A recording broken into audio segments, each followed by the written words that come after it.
Let's end with some poetry.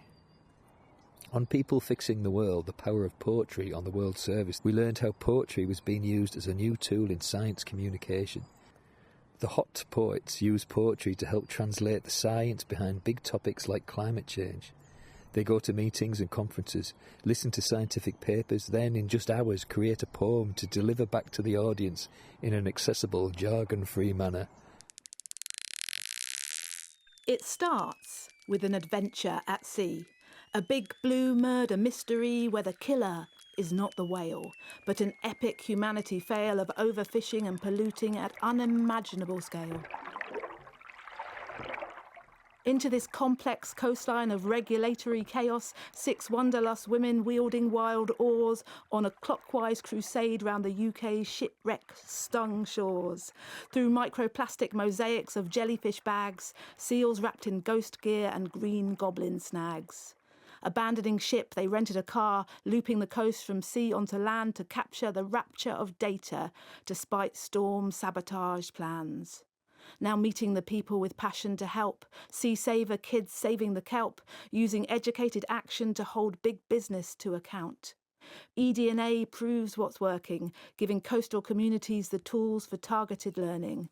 Big bans to the dredging mean black sea bream are restocking. The waves are now rocking in blue mussel beds. The herrings are spawning, again in the north, the great biodiversity frenzy of species returning.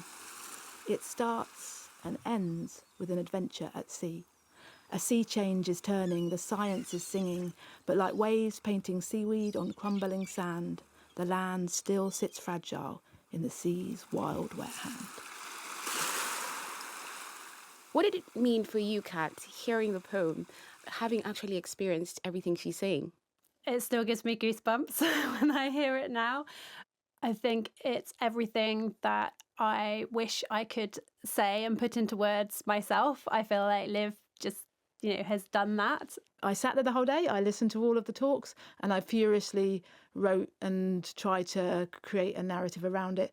I'm actively listening so everyone else doesn't have to, so that when I summarise it at the end of the day, everyone's so relieved because they don't have to process it themselves, because I've just processed it for them. So. And how did you feel that worked in the end at the conference? Oh, it was amazing. I think we brought the house down at the end. It was, you get a bigger response than anything else during the day. You can be in a conference and listen really hard and just about follow along and take it away. But there's no way in the world that you could then go and explain that to anybody else or pass it on. Mm-hmm. And this gives you something that everybody could walk away with at the end of the day and say, this was what I was at and what it was about.